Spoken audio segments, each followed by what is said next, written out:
먼저 이렇게 조금만 말씀을 드리면, 우선은 오늘 우리가 보는 출애굽기 3장의 여호와 하나님은 눈에 보이지 않는 하나님이었어요. 그리고 사람을 직접 만나게 되면 죽이는 하나님이었어요. 그래서 모세도 이 바위 틈에다가 이렇게 감춘 다음에 그 길을 이렇게 지나가는 어떤 모습으로 우리에게 그런 어떤 말씀을 볼 수가 있었죠. 그런데 인자 예수는 보이는 하나님으로 오셨어요. 그리고 유대인들과 함께하는 하나님으로 이 땅에 오셨었죠. 그러면 이제 지금 우리의 시대에는 우리 자신의 어떤 심령에 모실 수 있는 그런 하나님으로 우리에게 오셨어요.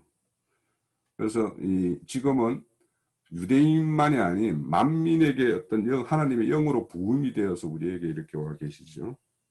그래서 우리 마태복음에 보면 임마누엘의 하나님이 우리 이 시대에는 이렇게 성취된 어떤 그런 하나님으로 우리에게 와 계시는 거죠.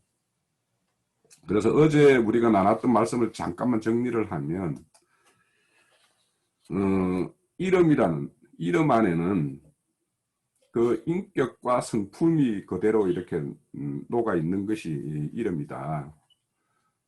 우리가 어떤 사람을 이렇게 우리가 사람을 예를 들다 하더라도 어떤 사람을 잘 아는 사람을 이름을 이렇게 떠올리게 되면 그 사람의 모든 것이 이렇게 연상이 파노라마처럼 이렇게 쭉 펼쳐지듯이 그렇게 그 어떤 사람의 어떤 전체적인 어떤 모습들이 이렇게 우리가 연상해 볼 수 있는 것이 이름이라는 어떤 의미가 있는 것 같고요. 또 하나님의 어떤 이름 안에는 금방 우리에게 그 모든 권세를 이렇게 주셨다고 그랬어요. 그 하나님의 그리스도에게. 그러면 그분 안에는 이름 안에는 그분의 어떤 지혜와 지식과 모든 총명이라는 것이 다 이렇게 내포되고 있는 것이 이름이다라는 생각이 되고요. 또 그분은 우리에게 빛으로 생명의 빛으로 찾아오셨다고 그랬어요. 그래서 그분의 안에는 이름이라는 안에는 그분의 어떤 생명력이 온전히 이렇게 녹아 있는 그런 것이다. 그래서 그분이 그런 어떤 지혜와 뭔가 생명력과 이런 걸로 인해서 아까 찬양을 들을 때 이렇게 어떻게 생각나는 게 그래서 그분이 모든 것을 세상을 모든 것을 다 이겼다라고 이야기를 하세요. 그래서 세상의 모든 것을 이기기 위해서는 그분의 온전한 어떤 성품과 그분의 어떤 지혜와 지식과 그분의 어떤 빛이신 생명력 이런 것들을 다 갖추어야지 갖춘 자만이 이길 수 있는 것인데 오늘날 우리가 만약에 이렇게 교회를 통해서 계시록을 말씀을 보면 이기는 자를 이렇게 산출하는 그런 교회의 실행을 이야기하고 있어요. 그러면 이런 이기는 자가 되기 위해서는 하나님이 가지고 있는 그런 온전한 어떤 그 이름 속에 녹여 있는 그런 것들을 우리가 다 이렇게 유전적으로 그러니까 말씀으로 그 영에 의해서 우리가 이렇게 받아야지만이 우리도 역시 세상에서 이기는 자로 이렇게 될 것이다 이런 생각이 들더라고요. 자, 우리가 아까 이렇게 제가 우리 여기 보면 우리 유형제님이나 이 수잔자매님이나 니나자매님 이 앞에 있는 이게 세례명입니까? 약간 뭐 세례명인가 모르겠지만 우리가 흔히 예전에 우리가 교회를 다닐 때 보면 이렇게 세례를 받으면 세례명을 이렇게 받죠. 그래가지고 지금은 아닌데요. 그래요? 예. 혹 그런 거 하고 여쭤본 거예요. 그래서 예전에 이제 천주교 같은 경우에는 보면은 분명히 세례하면 세례명을 다 받죠. 그래서 이 세례명을 받는다라는 것과 우리 계시록 2장 17절 아까 계시록 폈으니까 2장 17절에 보면 2장 17절인가? 2장 17절. 2장 17절에 보면 버가모 교회에 또 이기는 자들에게 말씀하시는 게 있어요. 그 17절에 보면 기 있는 자는 성령이 교회에게 하시는 말씀을 들을지어다. 이기는 그에게는 내가 감춰진 만나를 주고 흰 돌을 줄 터인데 그 돌 위에 새 이름을 기록할 것이 있나니 받는 자밖에는 그 이름을 알 수가 없다라고 이야기했는데 이게 진정한 의미에서 어떤 세례명일 것 같아요. 우리가 온전히 이렇게 하나님으로부터 온전한 세례가 이루어지면, 우리가 실질적으로 세례라고 하면 죽고 장사되고 부활했다라고 하지만 그 부활 생명이 온전히 자라가지고 정말 이기는 자가 되면 그 사람에게는 이렇게 온전한 세례명이 이렇게 부여될 것인데, 이 세례명이 뭐냐? 결국에는 생명책에 온전하게 또렷하게 새겨지는 어떤 그 이름일 것이라고 생각해요. 그러면서 그거는 결국에는 하나님의 족보 속에 우리가 온전히 족보에 등재되는 어떤 그런 이름이라는 생각이 들어서, 아까 마태복음 28장에도 왜 세례를 줄 때 이름으로 하라고 그럴까? 이거는 저는 이제 이렇게 온전히 이해를 해요. 하나님의 어떤 족보에 온전히 너의 이름을 새길 수 있도록 그렇게 세례를 완성시키라, 이런 말씀으로 같아요. 왜냐, 그 뒤에 이어지는 말씀이 세례를 하라고만 하는 것이 아니라 가르쳐 모든 것을 지키게 하라고 이렇게 하거든요. 그러면 그걸 온전히 가르쳐서 지킬 수 있는 거는 그 사람의 어떤 생명이 온전하게 이렇게 장성한 분량이 되지 않으면 그걸 지키고 이길 수도 없는 것이기 때문에, 그런 의미로 저는 이제 이해를 하고, 혹 제가 이제 그 질문을 드릴 때 마태복음 28장에서의 어떤 세례할 때 그 이름이나 또 이기는 자에게 그 새 이름을 주겠다라는 의미나 이런 것이 저는 온전히 하나님의 어떤 그런 족보에 온전히 기록되는 자, 그래서 유업을 받을 수 있는 명부에 이름이 기록된 자, 이런 것을 의미하는 거 아닌가, 저는 그렇게 이해를 하고 있는데, 이제 우리 형제 자매님들도 그거에 대해서 이제 한번 생각을 해보시고, 또 어제 우리가 나누었던 말씀도 계속 이어서 이렇게 증거를 해주시면 되겠습니다. 제가 처음에 뭐라고 얘기를 하시냐면은, 하나님의 신이, 즉 하나님의 영은 수면 위에 운행하시니라 라고 얘기를 하고 계십니다. 그러다가 계속적으로 하나님께서로 쭉 나오시다가, 그러다가 창세기 2장 4절에서 보면, 이같이 천지가 창조될 때 하늘과 땅의 내력이니 여호와 하나님이 땅과 하늘을 만드시던 날에 라고 얘기를 하고 있어요. 여호와 하나님이라는 칭호를 갖다가 창세기 2장 4절에 처음으로 나옵니다. 흔히 성경을 갖다가 한마디로 요약해가지고 그 함축적으로 성경을 무엇이라고 얘기할 수 있냐라고 얘기하면은, 저는 하나님과 인간과의 연애 편지다라고 소개해 드릴 수가 있을 정도로, 하나님과 구속받아 구원 얻는 인간들의 사랑 이야기라고 표현할 수가 있습니다. 자, 그런데 이제 처음에 만나는 여자나 남자가 이름이 어떻게 되냐라고 물어보잖아요. 그럼 아무것도 알지 못한 상태에서 내 이름은 아무개입니다 라고 얘기를 하고, 또 상대방 여자도 그 이름을 갖다 얘기를 한단 말이죠. 그래서 서로 이름을 갖다가 서로 통성명을 주고받아요.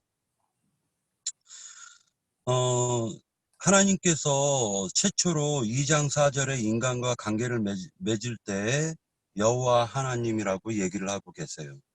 이 부분을 갖다 유심히 보면은 하나님이 인간에게 찾아오실 때 그분의 이름을 갖다가 인간들에게 밝히시더라는 거예요. 자, 여기에서 보면은 이제 어떤 게 나오냐면은, 그 이름을 밝히시고 난 다음에 밭을 가시고, 그 다음에 안개만 올라오는 온 지면을 적셔주시고, 그 다음에 하나님께서 에덴 동산에서 내 근원의 강을 갖다가 흘러내리시게 하십니다. 그리고 아담의 배필을 갖다가 짝을 맺어줘요. 그러기 전에 아담 보고 짐승들을 갖다가 아담에게 이끌어가지고, 아담이 그 짐승들의 이름을 갖다가 부르는 게 이름이 최초로 그 짐승들의 이름이 되죠. 여기에서 이제 우리가 알 수 있는 것은 뭐를 알 수가 있냐면은 예수님께서 제자들을 갖다가 불러내실 때 보면은 그 12명의 제자들을 갖다가 한 명 한 명 이름을 갖다가 불러가지고 예수님께서 그들을 갖다가 모으시는 것을 볼 수가 있습니다.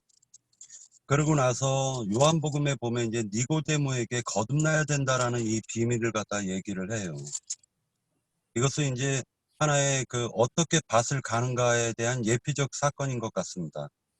요한복음 3장에서 보면은 3장 5절에 보면 예수께서 대답하시되 진실로 진실로 내가 너희에게 네게 이르노니 사람이 물과 성령으로 나지 아니하면 하나님 나라에 들어갈 수 없느니라. 육으로 난 것은 육이요 영으로 난 것은 영이니 내가 네게 거듭나야 하겠다 하는 말을 놀랍게 여기지 말라. 바람이 임의로 불매 네가 그 소리를 들어도 어디서 와서 어디로 가는지 알지 못하듯이 성령으로 난 사람도 다 그러하니라 라고 얘기합니다. 니고데모가 대답하여 이르되 어찌 그러한 일이 있을 수 있삼나이까. 예수께서 그에게 대답하여 이르시되 너는 이스라엘의 선생으로서 이러한 것들을 알지 못하느냐. 진실로 진실로 내게 이르노니 우리는 아는 것을 말하고 본 것을 증언하노라. 그러나 너희가 우리의 증언을 받지 아니하는도다 라고 얘기를 하십니다. 결국 니고데모에게 어떻게 하면은 그 이름을 갖다가 알 수 있는가를 갖다가 설명을 해주는 구절이 나온 거라고 저는 보여집니다. 거듭나지 아니하면 하나님의 이름을 갖다가 받을 수가 없다라는 거죠. 그러고 난 다음에 4장으로 넘어가면은 17절에 보면은 여자가 대답하여 이르되 나는 남편이 없나이다. 예수께서 이르시되 네가 남편이 없다 하는 말이 옳도다. 너에게 남편 5이 있었고 지금 있는 자도 네 남편이 아니니 네 말이 참되도다. 여자가 이르되 주여 내가 보니 선지자로서이다 라고 얘기를 합니다. 그래서 남편이 없다라고 얘기를 하고 있습니다. 그러고 난 다음에 이름에 대해서 얘기를 할 때 보면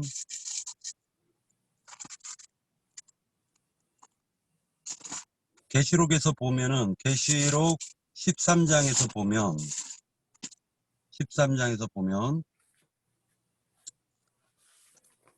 이렇게 얘기를 하고 있습니다.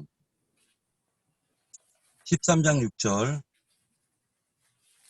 5절서부터 읽을게요. 13장 5절서부터 또 짐승이 과장되고 신성 모독하는 말하는 입을 받고 또 42달 동안 일할 권세를 받으니라. 짐승이 입을 벌려 하나님을 향하여 비방하되 그의 이름과 그의 장막 곧 하늘에 사는 자들을 비방하더라 라고 얘기를 하고 있습니다. 그의 이름은 곧 장막이요 하늘에 사는 자들이라고 성경은 얘기해 주고 있습니다. 결국 뭐냐면은 성경에서 얘기하고 있는 말씀은 짐승들은 그 이마에 짐승의 표를 받아요. 666이라는 표를 받는데 그리스도의 사람들은 하나님의 이름을 받더라는 거예요. 하나님의 이름을. 14장 1절을 보도록 하겠습니다. 또 내가 보니 보라 어린 양이 시온산에 섰고 그와 함께 14만 4천이 서 있는데 그들의 이마에는 어린 양의 이름과 그 아버지의 이름을 쓴 것이 있더라. 해서 이마에 어린 양의 이름과 그 아버지의 이름을 받은 자들이 14만 4천이 14장에 나옵니다.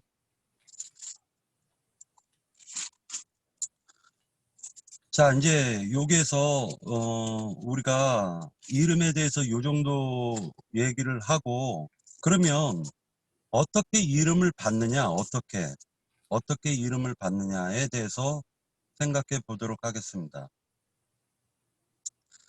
사람은 태어날 때서부터 죄인으로 태어나서 그 속에 말하자면은 마귀의 인격으로 조성되어져 있는 한 인간으로 태어나는데, 그 인간이 자라면 자랄수록 세상을 갖다 사랑하고, 그 인간이 자라면 자랄수록 자기 자신이 어둠 가운데 있으면서도 그것을 깨닫지 못하더라는 것을 우리가 볼 수가 있는데, 그때 하나님께서 빛이 있으라 하심에 빛이 있었고 하나님 보시기에 좋았더라 하는 그 빛이 선지자의 입을 통해 가지고 우리들에게 비춰져요. 그때 이름이 바로 예수 그리스도예요.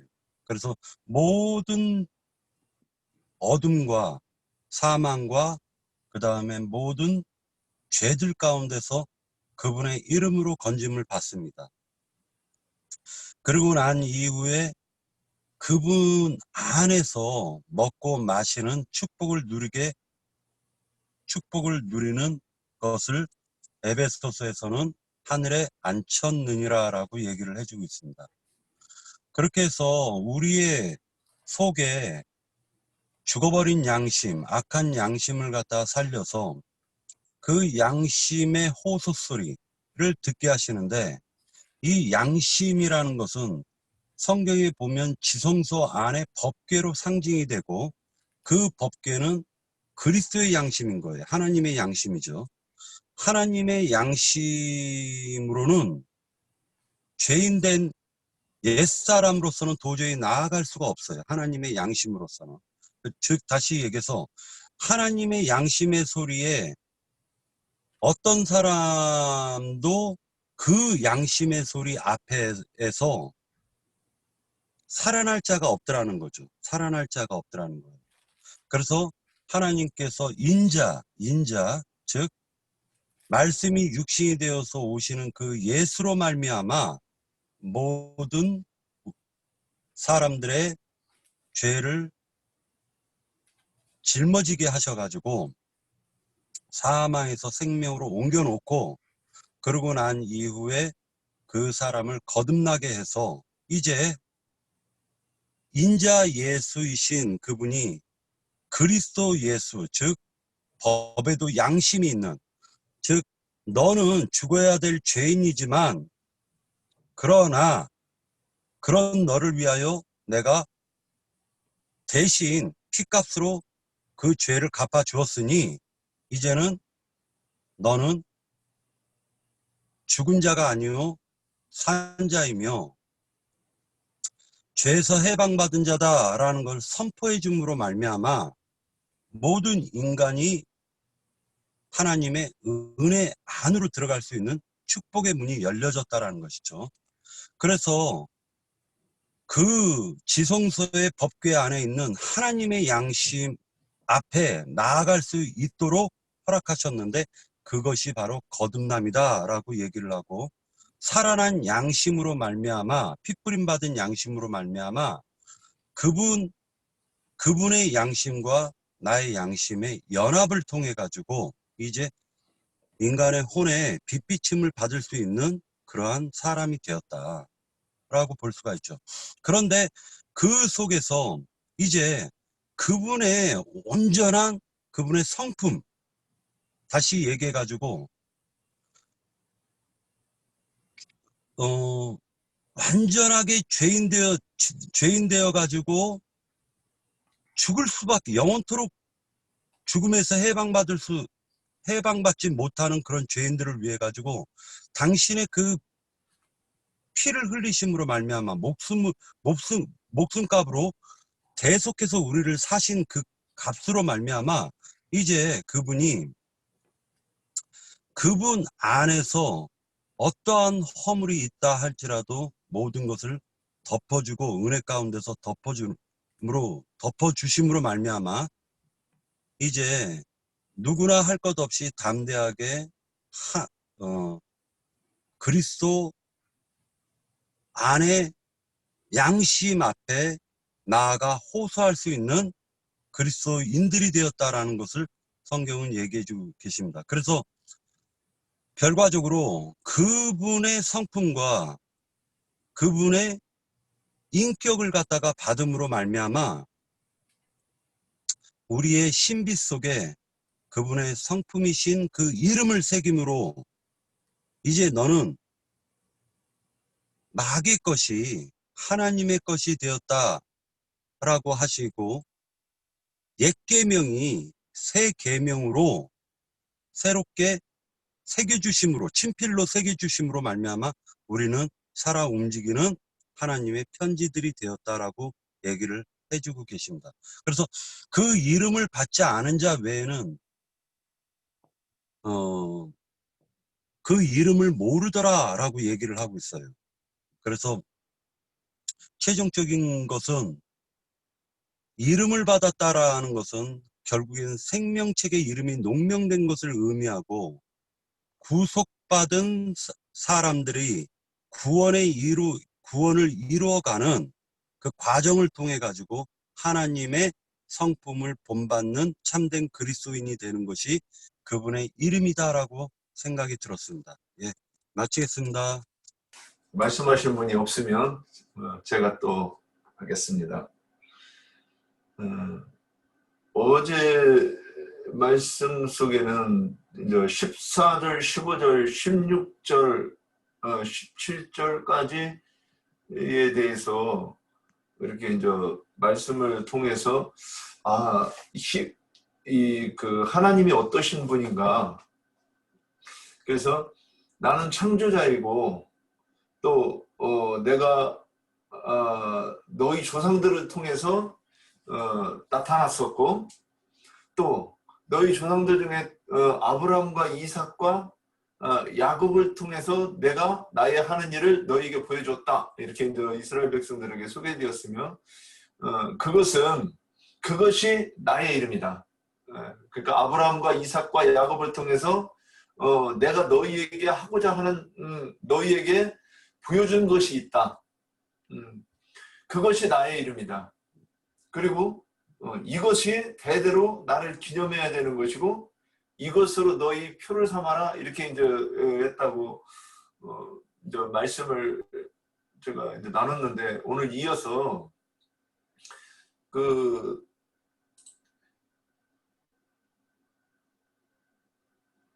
이번에는 그 이집트 사람들에게 소개되는 그 하나님에 대해서 이제 18절부터 나온다고 보입니다.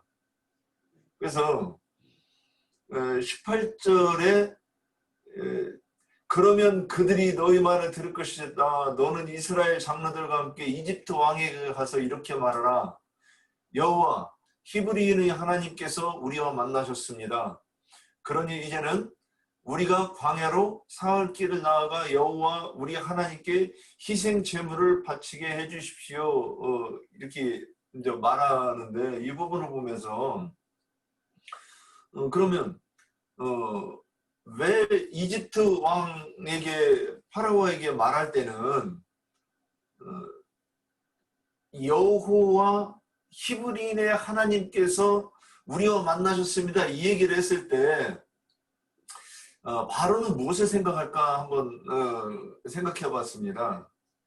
그 이스라엘 사람들한테는 나는 이러이러한 하나님이야 하고 얘기를 할 때 굉장히 친밀감을 느끼고 또는 우리가 섬기던 하나님이구나, 우리의 하나님이구나 하고 느꼈을 것 같아요. 그런데 바로에게 히브리인의 하나님 그랬을 때는 굉장히 느낌이 다를 것 같아요. 왜 그러느냐? 처음에 그러면 이스라엘 역사 속에 하나님은 어떻게 기억이 될까 한번 이제 제가 생각을 해봤습니다. 아브라함이 먼저 가면 아브라함이 그 아내 사라를 아내로 삼겠다고 데려간 왕이 있었어요. 그런데 아내로 삼지 못하고 다시 돌려보내야 되는 사건이 있었어요. 그리고 애굽 왕이 꿈을 꾸었는데 그걸 해석을 못할 때 요셉을 통해서 그 꿈을 해석하시고, 그리고 이 성경에서는 간단하게 나타나 있지만 그 당시에 이집트에서 지금 이러이러한 일이 있을 것이라고 얘기를 했을 때, 그러면 이 일을 어떻게 그러면 준비하고 어떻게 이 사건에 그 하나님이 일하시는 그 시간 동안 우리가 풍년과 흉년을 어떻게 준비해서 어떻게 넘어갈 것인가, 이런 일이 있었을 거라고 봅니다. 그런데 그렇게 소개될 때 하나님이 우주를 경영하시는 하나님이라고 이집트의 역사 속에는 기록되어 있을 것 같아요. 그래서 왕이 되기 위해서 역사를 배울 때 그러한 부분을 배웠을 거라고 생각이 됩니다. 그런데 그 하나님이 이제 우리와 만나셨습니다, 이렇게 얘기를 해요. 그러면 이렇게 얘기를 했을 때, 그러면 바로 왕이 생각할 때 가슴이 덜컥할 것 같아요. 그 대단하신 신이 우리와 만나셨다 그러면 우리를 지금까지 버려두었다가 이제 다시 우리를 통해서 일하신다고 하십니다. 이제 이렇게 들릴 것 같아요. 그런데 그걸 들렸을 때 이제 그러면 바로는 이 사람이라는 게 어떤 상황이 딱 닥치면 본능적으로 내가 좋은 일이 닥칠 때는 본능적으로 어떤 이 느낌이 오지 않습니까? 내가 지금부터 내리막인가 보다. 또는 내가 지금부터 이제 오르막인가 보다. 아니 내가 지금 뭐 바닥으로 떨어지고 있는 중이거나 올라가고 있는 중이거나, 이게 살아보니까 그런 때가 있더라고요. 그래서 바로가 이 말을 들을 때 그런 부분이 있지 않았을까 하는 생각을 이제 이렇게 계속 그런 생각이 들어요. 그런데 우리와 만나셨고, 그래서 우리가 이제 광야로 사흘 길을 나가 여호와 우리 하나님께 희생 제물을 바치게 해주십시오, 이렇게 얘기를 하는데, 여기서 그러면 바로가 기억하는 하나님은 어떤 하나님이고 우리가 기억하는 하나님은 어떤 하나님인가, 지금 이 부분을 이제 생각하면서 저는 뭘 먼저 생각했냐면, 이 말씀을 보면서 이 일이 내 심령에서 이루어지는 일일 것인데 하고 이제 이 말씀을 봤어요. 나하고 어떻게 연관이 될 것인가. 그러면 내가 이스라엘 백성으로서 나는 그 하나님의 이름이 들렸을 때 맞다, 이분이 이렇게 나한테 일을 할 것이라고 할 것인가, 아니면 바로처럼 내가 놓아보내야 되고 또 그 하나님의 일하시는 것을 내가 또다시 어떻게 경험할 것인가, 이 부분을 이렇게 생각할 수 있지 않는가 싶었습니다. 그래서 바로가 생각하는 여호와 하나님은 이스라엘 백성들을 위해서 일하시는 하나님, 이스라엘 백성들을 구원하시는 하나님일 거라고 이렇게 생각이 들었어요. 그래서 이 부분이 이제 여기까지밖에 안 보였으니까 오늘 여기까지만 하겠습니다. 그러니까 반갑고요. 뭐 특별하게 저는 뭐 준비한 게 없어가지고 뭐 듣기만 하고, 어쨌든 좋은 교통 해주시길 바랍니다. 알겠습니다. 어제 말씀을 나누면서 눈의 아들 호세아가 이제 모세에 의해서 여호수아로 이름이 개명이 되는 이야기를 들었었습니다. 그러면서 이제 나영재님이 그 예수님의 이름이 나중에 그 보혜사 성령으로 이름이 바뀔 것에 대한 예표라고 그렇게 말씀을 하셨어요. 그래서 새 이름이었구나, 그렇게 이해를 하고, 그러면 오늘은 이제 새 이름에 대해서 좀 어제 홍영정님도 뭐 거기에 대해서 좀 나눈다고 그렇게 말씀을 하셨는데, 그래서 그 부분에 대해서 제가 좀 생각을 해봤습니다. 하나님, 하나님의 이름도 이렇게 하시는 일에 따라서 이름이 이렇게 바뀐다고 그럴까요? 그렇게 써지는구나. 구약의 하나님은 이제 여호와라는 그런 이름으로 나타났고, 그 다음에 신약에 와서는 이제 인자 예수님으로 그렇게 이름이 또 나타나고, 그 다음에 이제 죽고 부활하셔서 그 영으로 또 오셔서 그 일을 하셨는데, 창세기 1장 1절에 보면 태초에 하나님이 할 때 그 하나님은 여러분도 잘 아시지만은 엘로힘이잖아요. 엘로힘은 전능하신 하나님, 뭐 근원적인 존재라는 그런 의미인데, 이제 엘로힘이 잘 아시다시피 복수 형태로 되어 있는 단어잖아요. 그래서 뭐 일반 세상 그 교계 사람들은 엘로힘이 뭐 복수 형태니까 삼위일체 그런 쓰잘데없는 이야기를 하는데, 엘로힘이라는 거는 하나님의 일하심에 있어서의 복수 형태거든요. 그래서 구약에서는 여호와 하나님으로 일을 하셨고, 또 신약에 오셔서는 인자 예수로 또 일을 하셨고, 그 다음에 또 그 영으로 일을 하셨다는 것이 이제 좀 더 명확하게 그렇게 깨달아졌습니다. 그 다음에 이제 새 이름이라 그러면은 우리가 잘 아는 성경의 인물이 있죠. 바로 창세기의 아브라함이죠. 아브라함의 그 이전 이름이 아브람이고, 그 다음에 사라의 그 이전 이름이 사레였는데, 이제 아브라함과 사라로 이름이 바뀌는 내용을 우리가 잘 압니다. 그게 창세기 17장에 나오죠. 창세기 17장에는 이제 할례 받는 내용이 나옵니다. 근데 할례라는 거는 잘 아시지만은 나 옛 사람이 죽고 새 사람이 된다는 그런 의미잖아요. 이건 부활 생명이죠. 새 사람이 되었을 때에 이제 아브라함이 되듯이 이제 새 이름을 얻는 거죠. 그 새 사람이 된다는 또 뭐 의미는 뭐 잘 아시지만은 뭐 죽었던 영과 부패한 그런 생각들이 변화가 이루어지는 거죠. 아브라함이 지금 창세기 17장까지 오기까지는 아브라함에게도 참 많은 우여곡절이 있었고, 여러 가지 시험도 있었고, 어려움도 있었고, 참 부족한 부분이 많이 노출이 되었었죠. 그래서 그런 부분들이 다 이제는 경험을 하고 난 다음에 아브라함에게도 이제 많은 변화가 있었다는 것이죠. 그래서 때가 되었으니까 아브라함에게 하나님께서 이제 할례를 행하라고 명령하시고, 아브라함에게 이제 새 이름을 그렇게 주신 것으로 봅니다.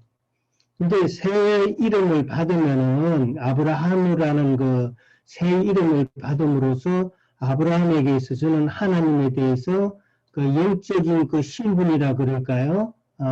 참 많은 이름값이 좀 올라가는 그런 게 되죠. 영적인 그런 신분의 상승을 가져다 주는 것이 바로 우리의 그 새 이름이 아닌가 그렇게 생각이 되어집니다.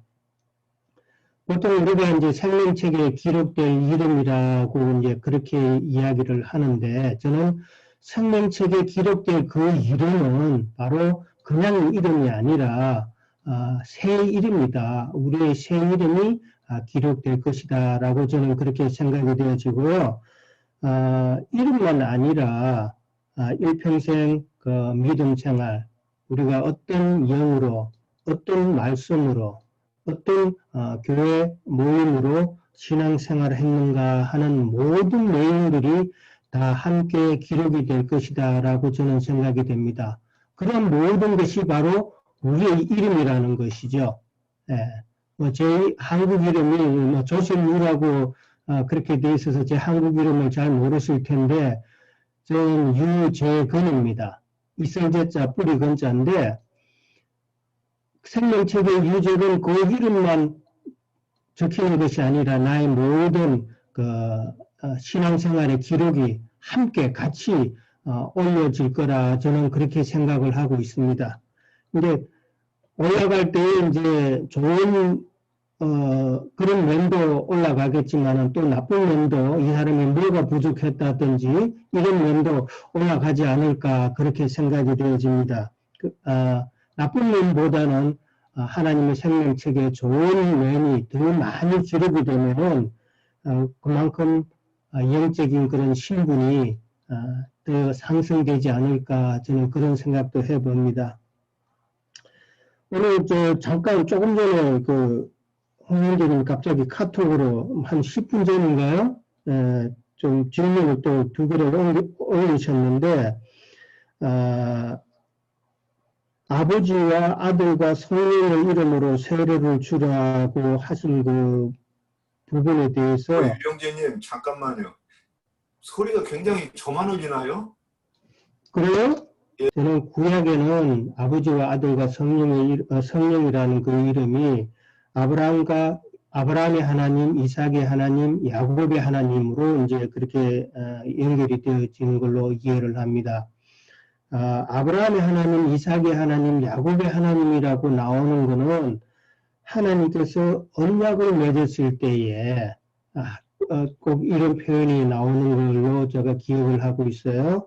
그 의미는 언약을 이루실 때에 그 언약을 맺으시는 그 하나님은 바로 유일하신 하나님이고 그 다음에 전능하신 하나님이라는 그런 의미로 저는 이해를 하고요. 세례를 주라는 말은 물세례가 아니라 저는 성령 세례로 그렇게 봅니다.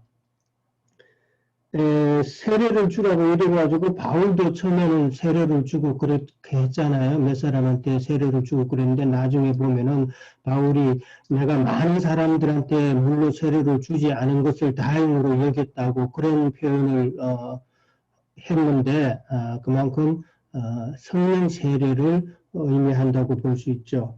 그 다음에 빌라델피아 교회에게 이기는 자들에게 나의 새 이름을 준다고 그랬는데 이게 새 이름을 준다는 것은 제가 느끼기에는 그 이름이 가지는 가치를 준다는 이야기로 저는 이해가 됩니다. 그 계시록 3장 12절인가요? 그 성경 구절 앞에 보면은 하나님의 이름, 그 다음에 새 예루살렘 성의 이름, 그 다음에 나의 새 이름 이렇게 세 가지 그 이름이 나오더라고요. 하나님의 이름이라는 것은 하나님의 영광이죠. 영광이요, 행상이요, 얼굴이다라고 그렇게 이야기를 하고요. 새 예루살렘의 이름은 새 예루살렘은 신부죠. 신부의 영광이다 그렇게 이해가 되고요. 그 다음에 나의 새 이름이라는 것은 예수님께서 죽고 부활하셔서 그 영으로 오셔서 그 영의 영광이다라고 저는 그렇게 이해가 됩니다. 그러면은 좀 하나님의 이름도 그렇고 나의 새 이름도 그렇고 다 영광이라고 그렇게 제가 표현을 했는데 그 영광이라는 것은 예수님의 그 영광이 우리에게 비쳤다라는 것은 말씀이 계시가 되었다고 저는 그렇게 이해를 합니다. 말씀이 계시가 되면은 하나님의 영광이 우리에게 임한 것이죠. 예. 예, 그렇게 해서 저는 이해를 했고요. 어제도 했기 때문에 뭐 여기까지만 간단하게 말씀을 드리겠습니다. 예. 방금 요새님의 그 새 이름을 아는 거 해가지고 이렇게 듣다 보니까요. 갑자기 또 제가 좀 공부한 것에 하나가 좀 생각이 나가지고요.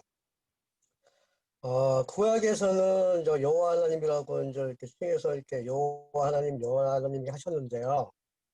신약에 와서 요즘에 계속 요한일서를 이렇게 묵상하다 보니까요. 다시 한번 보실래요? 5장 6절에요.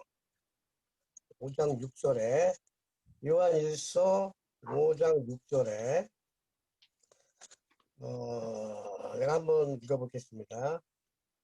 그러니까 새 이름을 이제 아는 것을 해가지고 이제 하면은 이는 물과 피로 임하신 비니 곧 예수 그리스도라. 물로만이 아니요 물과 피로 임하였고 증언하는 이는 성령이시니 성령은 길지니라. 그래서 이 이름의 답이 보니까 요한일서 5장 20절에 그 이름이 정확하게 나와 있는 게 그러니까 20절 요한 1서 5장 20절. 또 아는 것은 하나님의 아들이 이르러 우리에게 지각을 주사 우리로 참된 자를 알게 하신 것과 또한 우리가 참된 자 곧 그의 아들 예수 그리스도 안에 있는 것이니 그는 참 하나님이시요 영생이라.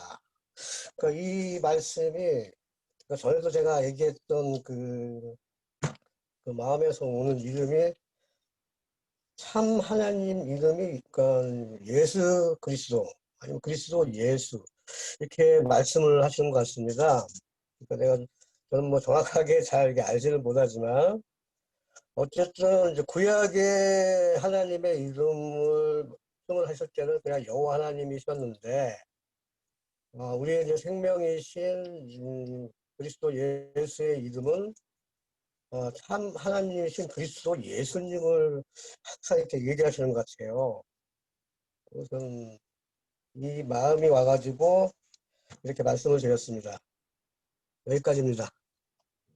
저는 새 사람이 되어야지 뭐 그렇게 될 일이겠죠. 그러면 새 사람에 대해서 우리가 예전에 배웠던 에베소서 4장에 보면 새 사람이 어떤 사람을 보고 새 사람인가 하는 것이 이제 좀 잘 정리되어 있는 부분이 있죠.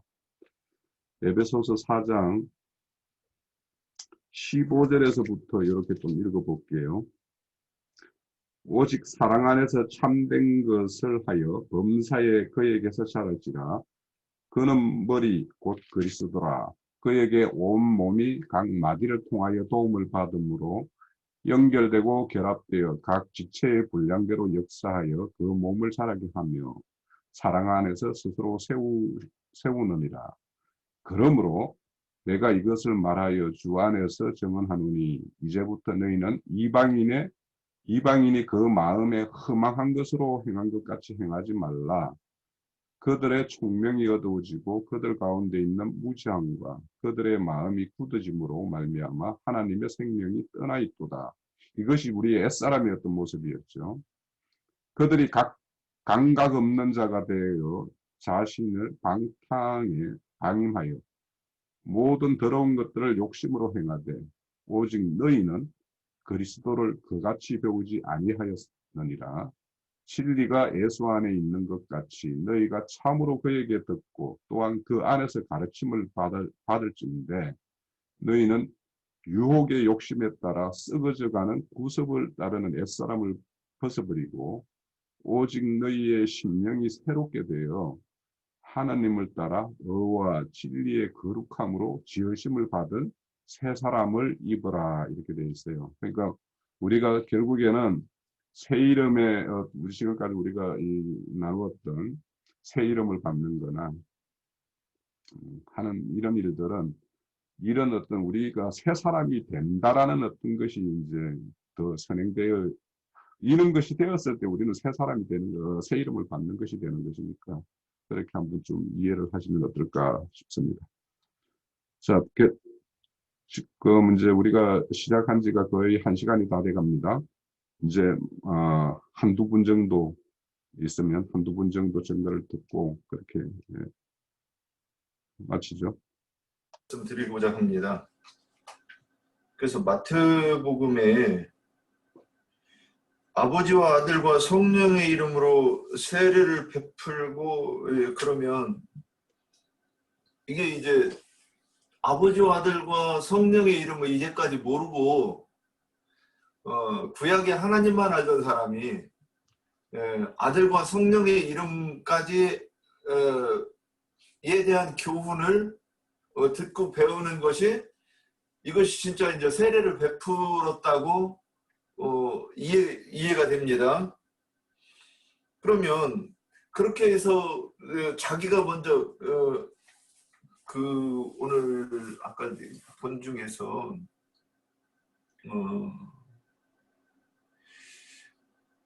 몇 절이었더라? 예, 이게 출애굽기에서도 말씀할 때 먼저 배우고 나서 그 다음에 또 자손들에게도 이 말씀을 전해야 된다 이렇게 얘기를 했습니다. 그럼 구약에서도 아브라함이 이삭을 그렇게 가르쳤고, 그래서 내가 배운 신앙이 내가 만난 하나님이 이러한 하나님이고 하나님께서 나를 이렇게 계시를 주셔 깨닫게 하셨다 하는 것을 이삭은 어려서부터 배웠을 겁니다. 그러므로 모리아산에 있을 때 거기 딱 표현된 게 뭐라고 하느냐, 저항하지 않았다고 그랬어요. 그럼 이건 저항하지 않았다는 얘기를 실제로 뭐라고 우리가 쉽게 이야기하는 건 순종했다고 얘기하는 거거든요. 그래서 십자가를 지실 때 기꺼이 지시는 그것과, 그래서 이삭의 삶은 예수 그리스도의 삶을 모형하고 예표하는 것인데, 그래서 아브라함이 이삭을 그렇게 가르쳤고, 또한 이삭을 통해서 이 야곱으로 넘어갈 때에 그러면 이삭이 예수 그리스도를 상징한다고, 야곱은 성령 그 영을 상징한다고 이렇게 이해한다고 보면, 그러면 이 야곱의 그 교훈은 이제 육신으로 말씀을 전하던 예수가 아니라 영으로 각 사람에게 오셔가지고, 그러면 그가 오면 자기의 임의대로 말하지 않고 내가 너희에게 말한 것을 생각나게 하리라 그랬어요. 그러면 그 영이 우리에게 오시면 하시는 일이 뭐냐, 우리가 예전에 들었던 말씀들인데 그걸 조문으로 우리 속에 있을 때 그거를 깨닫게 하시는 거죠. 그 다음에 예수님이 이 땅에서 가르치셨던 것들을 또 생각나게 하시고 깨닫게 하셔서 우리로 하여금 이 아버지의 음성을 실제로 듣는 것이 우리 속에 성취되는 거죠. 그럼 우리가 성경을 볼 때 조문으로 보지 않고 하나님의 음성이 또 들렸다 그러는데, 그것을 또 이제 자세하게 되는 것이 좀 더 구체적으로 보게 되는 것은 눈으로 본다고 얘기하는 것일 것이고, 그 다음에 좀 더 구체적인 것을 손으로 만졌다 이렇게 얘기하는 것 같습니다. 그러면 이것이 성취되었을 때 우리가 새 이름을 받았다. 그러면 이거를 또 다른 말로 하냐면 새 언약의 직분이라고 말했는데, 새 언약이 우리 속에서 성취된다? 그 말씀을 또 다른 표현으로 새 이름을 받았다 이렇게 말씀하신 거라고 저는 이렇게 이해가 되었습니다. 여기까지입니다. 그래서 말씀을 좀 드리려고 그래요. 소리가 잘 들리나 모르겠네. 너무 예, 잘 들립니다. 들려요? 히브리 사람의 하나님 여호와께서 나를 보내셨다. 이제 이게 제일 관건이에요. 여호와라는 이름은 지난 시간에 우리 형제님들이 충분히 아주 설명도 잘 하셨고 하셨으니까, 히브리 사람이라는 말은 강을 걷는 사람이라는 뜻이거든요. 그 의미가. 그래서 강을 걷는 자들의 하나님이 여호와 하나님인데, 우리는 강을 걷는 자들이고 우리의 하나님이 당신에게, 즉 강을 건너지 않은 세상 나라 사람의 왕에게 나를 보내셔서 하나님의 말씀을 이렇게 전하게 하신 것입니다. 그런 뜻이 그게 히브리 사람의 하나님 여호와께서 바로에게 나를 보내셨다라는 그런 개념이에요. 이것은 침례와 관계되는 얘기고, 아버지와 아들과 성령의 이름 안으로 또는 그 이름 위에 침례를 준다라는 그 분부와 관계가 있어요. 하나님은 그 부활이고 생명이신 하나님이니까, 하나님은 결국은 육은 죽고 영으로 다시 산 자들, 즉 모든 산 자들의 하나님께서 나를 바로인 당신에게 보내셨습니다. 그렇게 전하라는 뜻이에요. 그게 의미가 그 의미예요. 아버지와 아들과 성령 이름 안으로 침례를 준다 또는 침례를 이제 받는다. 그 말은 아까 우리 저기 황정환 형제님이 그 요한일서 5장 6절로 9절 보면은 물과 피와 성령의 증거 얘기가 나와요. 거기. 그런데 이제 그 킹제임스 학파 사람들은 그게 삼일체인데 그걸 이 기독교계의 번역이 오역을 해가지고 지금 삼일체를 혼동하게 해놨다 이래가면서 말도 못하게 떠들거든요. 그냥 그런 사람들 만나면 한짐이지 아주. 예. 물로 침례를 한다라는 말은 말씀의 물로 사람들을 옛사람을 물속에 잠그는 죽이는 거니까. 그 다음에 피는 씻는 것과 관계가 되고, 그 다음에 성령과 진리다 이제 확증이 이렇게 됐는데, 성령의 확증이라는 것은 옛사람이 죄와 세상과 율법의 저주에 대하여 죽고 하나님을 향하여 다시 사는 그 사람들에게 생명을 주는 것에 관계가 있는 말이지 삼위일체에 관계가 있는 말이 아니에요. 아버지와 아들과 성령의 이름으로 세례를 주라고 했다고 이제 기독교계에서, 물론 나도 뭐 전도를 하다가 처음에는 또 내 스승님이 또 그렇게 가르치니까 이제 아버지와 아들과 성령 이름으로 침례하노라 해가면서 막 이렇게 했는데 나중에 깨닫고 보니까 그게 그런 얘기가 아니고 창세기 시작에서부터 하나님은 영원 전부터 뭔가 선하신 뜻에 따라서 계획하신 바를 때가 됐을 때 아들을 보내서 그 계획을 초상으로 표적으로 일단 이루시고 영이 되어져 가지고 우리들에게 이루신 사실을 적용을 하면 하나님 아버지의 계획이 아들을 통해서 이루어진 사실이 우리들에게 적용이 되는 얘기예요. 이제 나중에서 이제 그걸 깨달았죠. 그러니까 물로 침례하고 피로 뭐 침례하고 진리로 이제 최후 증거를 받고 이제 이런 이야기라는 것은 최종적으로는 하나님의 계획을 아들이 이루셨고 진리의 성령이 그 사실을 증거해 준다 그 말이에요. 그래야 아버지와 아들과 성령의 이름 안으로 침례를 받아서 옛사람은 죄와 세상과 율법의 저주에 대하여 죽고 주와 함께 부활 승천한 사람은 모든 산자들의 하나님 안에서 영생을 얻은 사람들이다. 이제 쉽게 설명하자면 그런 것을 강조합니다.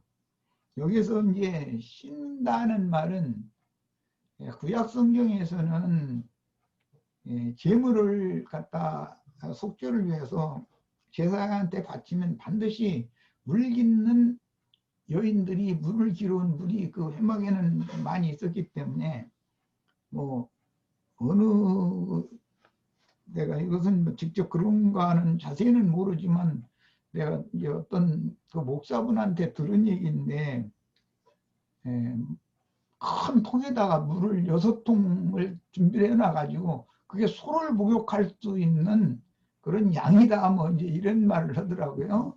그런데 뭐 그것이 사실인지는 잘 모르겠으나 어쨌든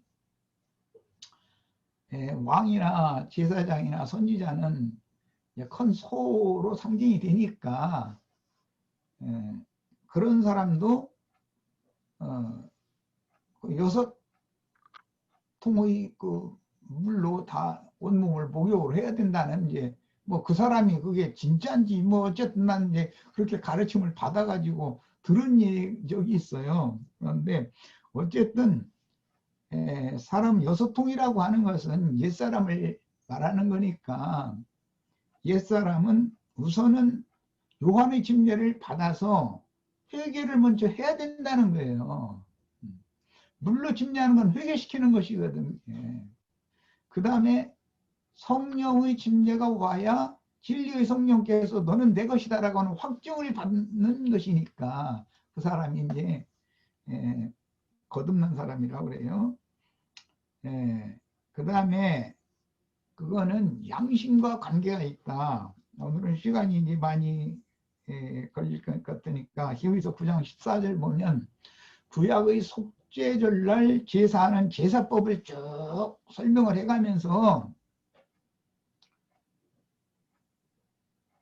양심상 죽었던 옛사람을 살려서 살아계신 하나님, 산자나 살아계신 하나님을 만나서 섬길 수 있으니까 섬기게 하려고 율법의 그런 제사를 했었던 것이다. 그건 모형이다. 이걸 이제 히브리서 9장 14절에 와서 설명을 했어요. 그리고 나서는 히브리서 이제 10장 22절에 보면 거기에 씻음과 중생에 대해서 확정하는 말씀이 또 나와요. 양심의 문제예요, 이것이. 그러니까 구약 시대의 율법으로 제사를 그렇게 짐승을 잡아서 제사를 할 때 짐승을 끌어오면은 물로 일단은 전신을 목욕을 시키는 거거든요. 깨끗이 다.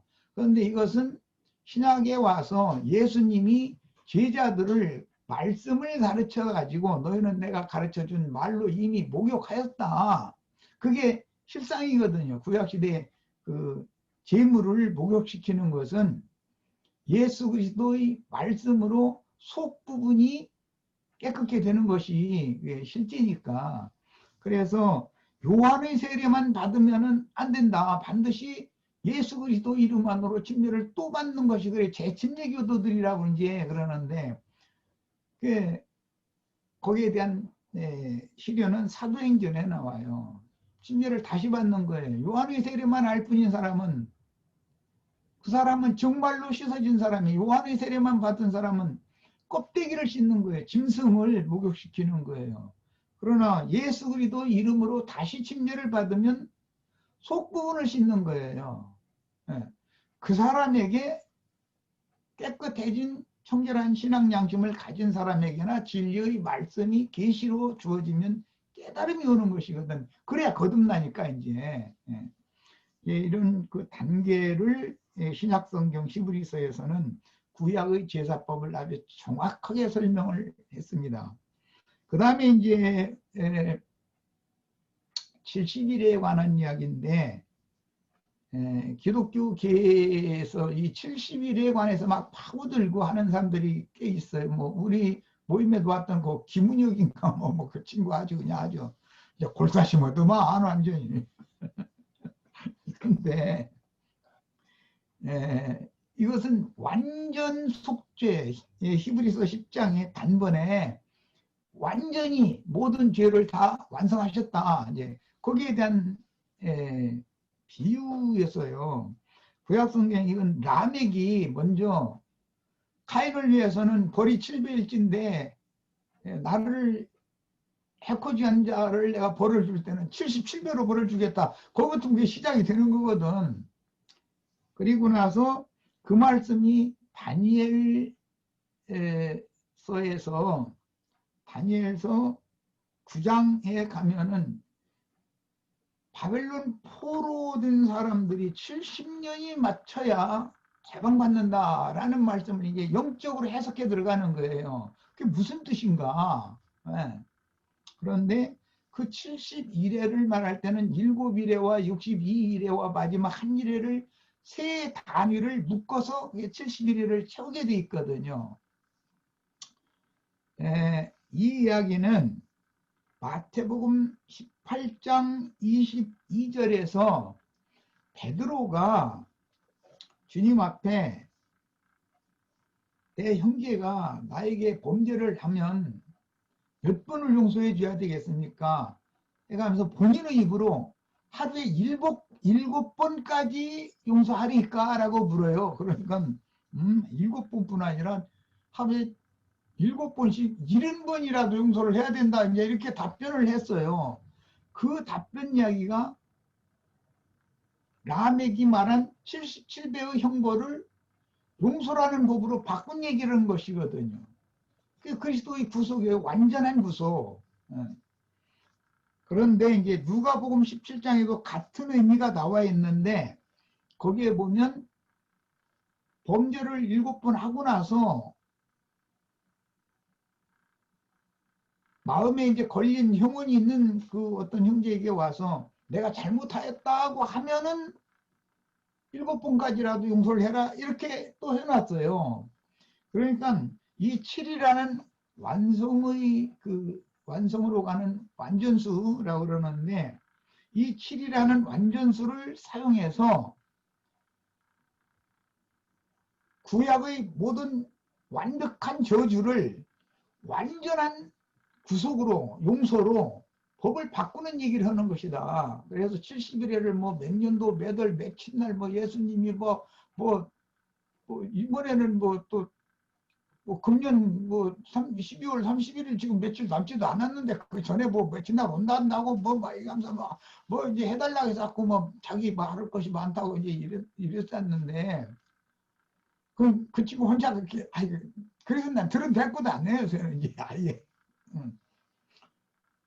그게 그런 얘기가 아니고 복음을 받아들인 사람의 심령과 마음 속에서 하나님과의 관계가 깔끔하고 맑게 깨끗하게 완벽하게 정리가 되는 거 하나님이 나의 지난 모든 죄과를 다시는 기억도 하지 않겠다고 한 약속이 실현되는 것이 그게 70일의 성취인 것이지 몇 년도 몇 월 며칠 날 예수님이 막 공중에서 구름 타고 막 어디로 뿅 오고 나타나고 이런 얘기가 아니거든요. 그런데 이 엉뚱한 사람들이 이렇게 많은지 모르겠어. 참 너무 황당해. 그런 사람들이 많다는 거 보면은 기독교계에서도 그 날짜에 골사심하는 사람 치고 이 70일에 관한 이야기를 안는 사람이 없어요. 다 그 문제를 가지고 그냥 빠져 들어가는 거예요. 우리는 그런 사람들한테 뭐 말려들 분들도 있지도 않지만 주님의 용서가 하나님이 나를 멀리하시고 가까이 할 수 없는 그런 버림받은 상태였던 사람이 깨끗하고 말끔하게 정리가 되어져서 하나님과 나 사이가 완전히 화목해 되는 그 날이 주님이 오신 날이에요. 이것은 믿음의 문제인 것이고 믿음의 적용 문제인 얘기지 무슨 몇 년도 몇 월 며칠 날 뭐 예수님 어디로 오고 말고 지금 그런 얘기가 아니거든. 그러니까 이런 것에 대해서 예수님이 나의 심령과 나의 마음으로 오셔서 모든 죄들에 대해서 깨끗하게 정리를 해주시고 하나님과 원수관계였던 사이를 화목한 관계로 확증을 딱 주셔서 내 속에서 이제는 죄의 권세에 의해서 내가 추적을 당하거나 도망다니거나 숨으려고 하거나 그럴 필요가 없이 하나님 앞에 하나님의 영광 앞에 믿음의 말씀을 가지고 당당하게 나갈 수 있는 새롭고 산 길이 열리면 그게 주님이 오신 사람이에요. 이렇게 복음을 말씀을 적용해야 된다. 히브리 사람의 하나님 여호와로부터 시작해서 71회까지 이렇게 요약해서 말씀을 드렸어요. 그러니까 결론적으로 강을 걷는 자에게 하나님이 찾아오셔서 임마누엘이 하나님이 되시면 나와 화목한 관계가 된 거예요. 그 전에는 하나님과 나 사이가 원수 관계이기 때문에 하나님이 나를 혐오하고 미워하시는 상태로 내가 혼자 구원받았다고 떠들어서 들 일도 아니고 하나님이 나를 완전한 용서를 하시지도 않았는데 매달 며칠 날 뭐 예수님이 뭐 어디로 온다 만다 설사 그대로 된다 할지라도 그게 나와 무슨 상관이 있냐 이거예요. 예수님이 어디로 매달 며칠 날 오면 그게 나하고 무슨 상관이요. 그걸 그 불쌍한 친구한테 몇 번 얘기했는데도 영 못 알아들어. 그거 보면은 우리 형제 자매님들은 이 성경이 말하는 바는 하나님과 원수된 사람을 예수 그리스도의 대속을 통해서 어떻게 화목한 관계를 만들어서 하나님께서 나의 지난 모든 죄들을 다시는 기억하지 않고 너는 내 것이다.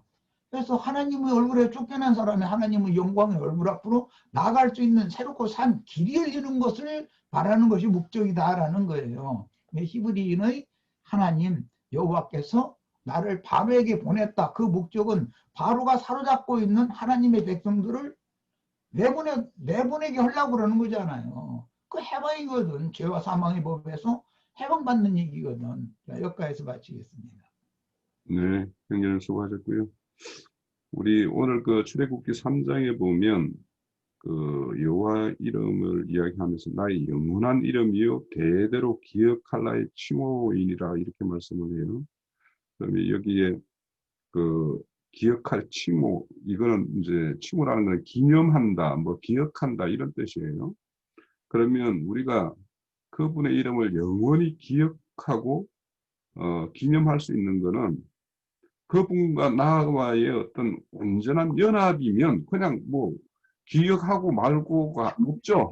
예, 예, 그래서 그런 어떤 의미니까 우리가 저 말씀 중에서 요한복음에 보면 우리 윤영재님이 아주 자주 인용하시는 말씀인데 영접하는 자, 꼭 그 이름을 믿는 자에게는 하나님의 자녀가 되는 권세를 준다고 그랬어요.